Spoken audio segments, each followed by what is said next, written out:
Thank you for coming. Thanks for being here. What was the biggest consideration that you were taking in, going quite literally off book and going into the second season? Did you keep in mind the reaction that the show got, and was that something that you were conscious of, or you really just focused in on telling your own story? Well, I think that the reaction that the show got, told us a couple things. It told us that there were an awful lot of people who were really engaged with these characters, who felt like we did, like we had fallen in love with these characters and we wanted to know what happened next. And it also, I think, rededicated us to telling the story as honestly as we could and as truthfully as we could, because I think we felt, obviously there's pressure there, a lot of people are going to be watching it, but I think the more important thing is like we have to keep doing the thing that we did before, which is tell the stories that we believe are important to tell them as well as we can, with as much truthfulness as we can. What's the most challenging aspect of this season? Jessica's story, one of the things that, we really helped us really know we wanted a season 2 is we wanted to know what happened to Jessica. At the end of season 1, she's just beginning the process of coming to terms with the fact that she's a victim of sexual assault. And we wanted to see her make that journey from victim to survivor. That's an incredibly difficult journey that many, many women and girls go through in their lives in the real world, so we wanted to get that right. We wanted to do justice by it. We wanted to tell it in a compelling way so that people who didn't know that journey would come to understand it, but we also wanted to do it in a way that was honoring what people went through, so that if someone was going through it, they would see themselves reflected in it and wouldn't see just some sort of Hollywood version of it. Mm-hmm. I mean, and the way this is laid out, we have certain characters who, in a lot of ways, it feels like their stories have been resolved, and other characters who you do have a lot more story to tell. So how do you balance those aspects and make sure all characters... Well, if you think about it, for every story Hannah told, there's another version, right? For every person on that tape, there's their side of the story. So a big part of season 2 is, through the trial of Hannah Baker's parents suing the school district, each of those kids is going to be called to the stand to tell their own story. Will they tell the truth?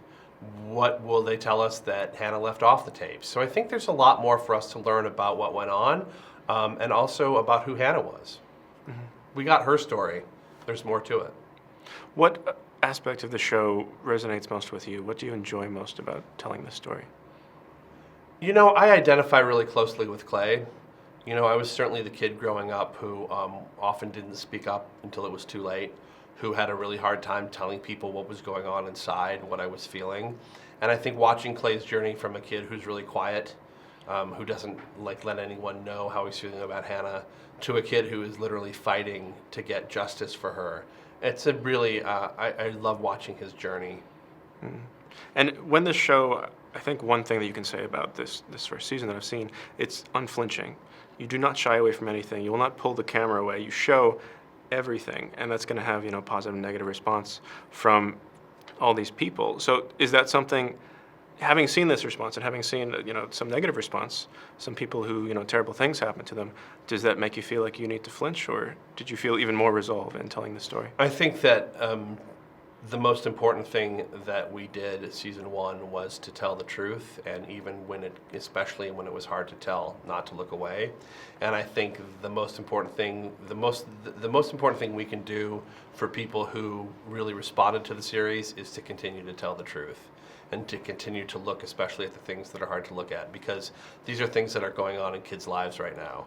And our keeping silent about them is not going to change the fact that they're happening in the world. And if we can, through a fictional story, make these experiences part of the conversation that people are having with each other, with their parents, then we can really do something. Mm. Is this a story that you want to continue to tell? I mean, not necessarily, obviously, I'm not asking you to confirm if there's going to be a third season, et cetera. I know you can't. But and I also don't know yet. But is that something you'd want? Is this a story you want to keep going with? This is what I think, is I think we've been all really occupied, literally up until, the day before I flew here, getting season 2 out the door, and it will be launching later this year. There will come a time after the season 2 is launched that we will say, okay, how do we feel? Is there more story to tell? Do we want to know what happens next? That's what we did with season 1, and I think at that moment we'll know. I think the characters in the story will tell us either, yeah, this is a place of closure, or no, we're not done yet. Did writing completely off book make you look at the book in a different way? Did you find yourself going back to it and reading it in a different way than you had? You know, the thing that the book gave us was a really kind of great set of characters that were very rich and had lots of places left to explore. You know, the book had 200 some pages. We had 13 hours of television, and now in season 2 we have 13 more. And so the brilliant thing is that we get to take those characters and go deeper into them. So I think if anything, it was sort of about taking that original kind of archetype and seeing what more we could uncover, what surprises were there, what wasn't expected. All right, well, thank you so much. Thank you so much. Yeah, great pleasure speaking.